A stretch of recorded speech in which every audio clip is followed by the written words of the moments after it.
화천대유 최대 주주 말이죠. 네. 이런 인물들이 나오고 뭐 남욱 변호사, 네. 또 뭐 이제 유동규 이제 전 본부장 등등 나오는데 이미 이 대장동 개발 사업을 과거부터 취재하셨다면서요? 아니요, 저는 개발 사업을 취재한 게 아니고 개발은 아니고 대장동에서 있었던 폭력 사건. 폭력 사건이 있었어요? 대장동에서 대장동 사업을 하는데, 네네. 대장동 사업을 하는데 깡패들이 돌아와서 이 사업을 뺏어가려고 한다. 보통은 철거민들 그 이제 조폭들이 네. 용역들 많이 동원되긴 하는데 그게 아니군요. 아니, 그게 아니고요.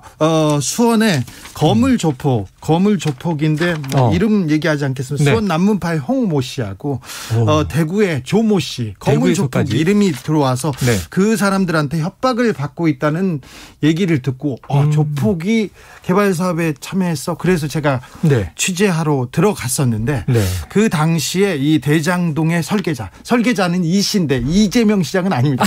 이재명 시장 아니고 회장이 이 대장동 이모 개발 회장. 사업을 하다가 조폭한테 시달리다 결국은 검사들한테 뺏겼다. 이런 내용을 가지고 제가 2013년, 14년에 취재를 하다가 오래됐네요. 네네 취재를 했었습니다. 네네. 그러면 깜짝 놀랐다. 행동대원은 조폭들이 당시에 사업을 설계하던 이모 회장을 밀어내는 데 성공했는데 그 뒤에 조폭 뒤에 지금 검사 얘기하셨는데 뭐 법조 카르텔이 있었던 거예요? 이분의 주장입니다. 그런데 원래 대장동 개발 사업은 2006년도에 만들어진 C5 이런 회사가 있었어요. 네네. 그리고는 2008년 9년에 1,800억 원 정도를 들여서 이 대장동 부지를 삽니다. 네네. 그리고 개발 사업을 이렇게 쭉쭉 진행하는데 그때 그분이 고용한 사람이 남욱, 정영학 이런 사람들. 그때 등장하는군요. 예, 이런 사람들이 등장하고 초기에는 YTN 출신의 배모 기자. 돈 많이 벌어간 사람. 네네. 스타벅스 건물을 올렸다는 그 사람이 등장합니다. 그리고 그 이후에 김만배 씨가 등장하죠. 김만배 씨가 등장하는데 초기에 사업을 할 때 이분을 남욱과 정유아가 그리고 다른 삼성 출신 사람들이 들어와서 처음에 이 사업권을 뺏어가려고 이 설계자한테 사업권을 뺏어가려고 처음에는 거물 조폭을 동원했습니다. 네. 그리고는 검찰 수사가 시작됐는데 남욱은 나가고 이 설계자는 감옥에서 계속 살게 되면서 이 사업권을 뺏겼다. 저는 그렇게 이해하고 취재를 했었습니다. 그리고 나서 이제 김만배라는 인물이 등장을 했는데 본격적으로. 네, 김만배 기자는 나중에 등장합니다. 근데 이제 그 과정에 또 성남시장이 이재명 시장이 당선되면서 공영으로 해야 된다라고 하고 성남의 뜰이라는 SPC가 생기는 과정이에요. 당시 명함이 있어요. 대장동 이 설계자의 명함입니다. 근데 그 당시에는 이분이 이 대장동 사업을 설계하고 기획하고 모든 주인이었습니다. 결국은 조폭한테 밀려났다는 그 이모 회장이군요. 네, 조폭한테는 아니고요. 조폭한테는 이렇게 버텼는데 검찰한테 밀려났다고 이렇게 주장을 했습니다. 그 당시에 그랬습니다. 2013년이니까 이게 아주 뭐 80년대 얘기도 아니에요. 불과 2013년도에 박근혜 정부 초기였고요. 그리고 2013년, 14년, 15년 그 사이에 이 사업권을 설계자는 뺏겼다고 합니다. 지금 우리 유튜브 동접이 난리가 났습니다. 지금 시청하고 계신 김은함님, 주진우 기자님 반가워요. 김우성님, 우리 주진우 기자 나왔어. 그리고 이제 주진우 라이브 맨날 나오고 있는데 K8012님 옷 주진우 라이브 사회자가 바뀐 것 같아요. 약간 그런 느낌이죠. 그렇습니다. 저도 좀 당황스러운데. 네, 자 주진우 이름으로 도배되고 있습니다. 오랜만에 민환 취재 기자로 돌아와서 당시 생생한 현장 얘기를 해주시니까요. 자, 화천대유 대주주.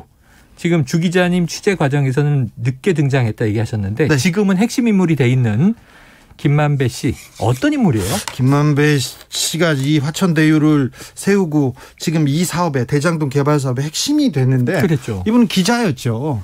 원래 지방지 기자를 하시다가 한국일보 그리고 머니투데이에서 법조팀장이었습니다. 법조팀장인데 기자가 기사는 안 쓰고요. 본인이 좀 부장검사나 차장검사급으로 이렇게 활동하면서 이렇게 사업을 했는데 저는 머니투데이에서 이 사업을 하는 걸 알고 있었거든요. 그래요? 그걸 알고 이렇게 용인하는 것도 조금 언론윤리에 이게 좀 언론윤리를 저버린다고 생각하는데 통상 금지인데다가 당연하죠. 그런데다가 이게 경제신문의 기자가 부동산 개발에 참여하고 있으면 사업을 그 기사를 의심해야 되지 않나요? 그 기사를 의심해야 되는데 그 기사도 의심스러운데 기사는 잘 안 씁니다.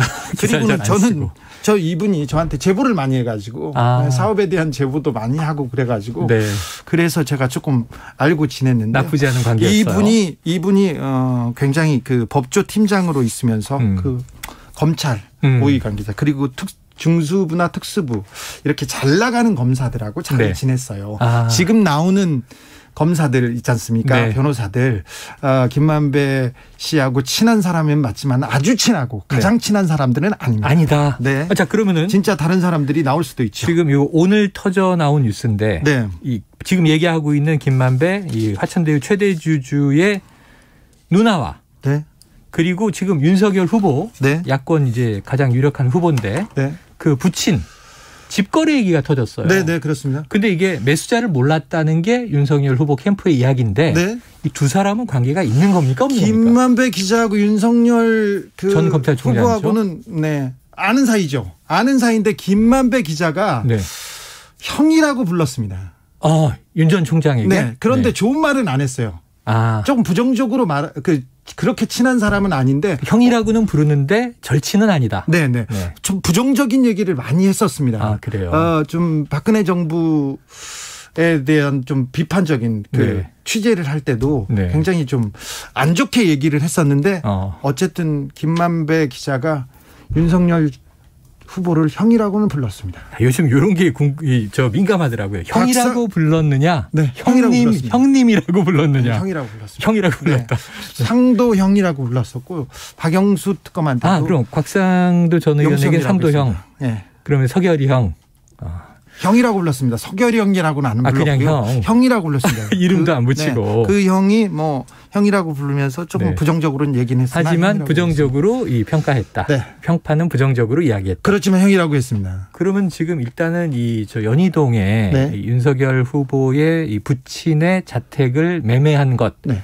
이게 지금 우연이다 이렇게 얘기하는 건데 거기까지는 취재 안 됐습니다. 이거는 김만배 씨가 이게 문제가 생기고 나서는 전화를 안 받아가지고. 하지만 예전부터 아는 사이였다. 아는 사이에는 맞습니다. 형이라고 불렀다. 네. 거기까지만 이제 이야기를 하도록 하죠. 저는 거기까지만 취재돼가지고. 자, 그러면서 이게 쭉 진행이 돼요. 예. 그런데 지금 또 한 가지 궁금한 건 이런 대목이 있어요. 아까 이제 남욱 변호사. 이미 2009년경부터 이름이 계속 거론됐습니다. 남욱 변호사가 대장동에 그 법률 자문을 맡기 시작한 게 2009년부터입니다. 2009년 12월부터 이 설계자하고 관계를 맡기 시작했습니다. 그보다 정영학 씨가 지금 세무 회계를 보던 사람인데 그분이 먼저 대장동 사업에 들어왔고 그다음에 남욱이 합류했습니다. 회계사와 변호사가 들어왔어요. 네. 제 취재로는 그 당시에 박영수 변호사도 남욱 씨의 소개로 시작됐습니다. 남욱 씨의 아버지가 남정 씨인데요. 네네. 건설 업계를 이렇게 다니면서 이렇게 좀 로비를 하시는 그런 분이세요. 이 변호사, 남 변호사의 부친이 이미 건설업 쪽에 그쪽을 통해서 관여하던 분이다. 남정 씨를 통해서 박영수 변호사를 소개받았다는 것이 그 대장동 개발 그 내부의 이너서클의 얘기입니다. 그래서 지금 이제 박영수 전 특검, 거기다 권순일 전 대법관, 김수남 전 검찰총장. 그분들은 다 김만배 씨 인물이고요. 라인이고. 김만배 씨 인물인데 배성준, YTS 전 기자인데 이분도 좀 윤리적으로 좀 부도덕해서 제가 이름 얘기하겠습니다. 배성준 씨가 김만배를 끌어들였습니다. 처음에는. 그런데 배성준 씨가 처음에 나서서 자기가 역할을 이렇게 하는데 그때 계속해서 김만배 씨가 검찰에 인맥도 있고 역할도 있고 그 능력이 있는 사람이기 때문에 이 사람을 통해서 이렇게 해야 된다 이렇게 얘기를 했었는데 배성준 씨가 김만배를 끌어들이고요. 김만배 씨와 가까운 김만배 기자와 가까운 사람들이 이렇게 한 명씩 둘씩 들어옵니다. 김수남, 강찬우, 곽상도 여러 사람이 들어오는데 저는 여기서 강찬우와 곽상도의 역할을 좀 주력해야 된다.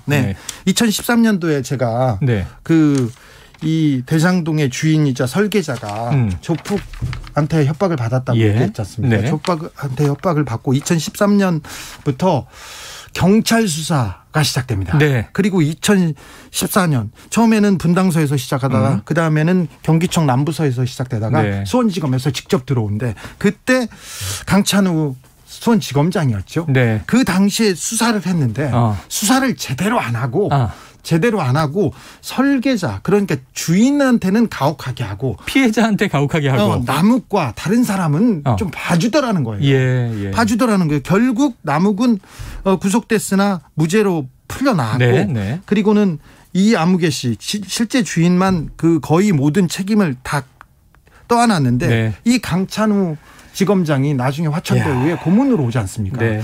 이 사람이 검찰로 칼을 휘둘렀던 사람인데 나중에 보니까 남욱에 방패를 하고 있는 거예요. 이건 조금 잘못됐지 않습니까? 그래서 그렇죠. 이 대장동 설계자의 얘기로 보면 이 강찬우와 곽상도 당시 민정수석이었고 그렇죠. 그리고 친박계에서 굉장히 큰 힘을 그렇죠.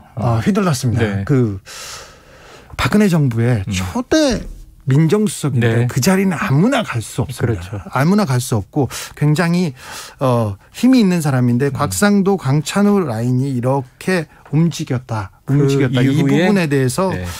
큰 의혹을 두고 대장동 개발한 사람들은 보고 있습니다. 자, 이거 오늘 시간을 좀 한 5분 더 배정했는데도 네. 끝났어요. 일부만 됐어요. 일부만. SK 자금 등등 해서 지금 얘기해야 될 거 아니에요. PD님이 네. 2탄을 재구성한다. 2탄 재구성. 왜냐하면 이 대장동 개발은 여기 계속 갈 사안이기 때문에 주 기자님 한 번 더 나와주세요. 아니 최순실 얘기 나와야 되는데. 그러니까. 아니 그건 제가 주진우 라이브에서 할게요. 안 돼요. 시사본부에서 해주셔야 돼요. 아니 저도 먹고 살아야죠. 여기서 1탄 시작했으니까. 우리 정신없는 3님 재밌어요. 주진우 기자님 덕분에 어려운 이슈가 깔끔하게 정리되는데 지금 1탄만 끝난 겁니다. 자, 잠시 후 5시 5분이요. 오늘 주진우 라이브에서도 기대해 주시고요. 또 거기서 못다한 얘기는 시사본부에서 다시 모셔서 이야기 나누겠습니다. 네. 오늘 너무 감사합니다.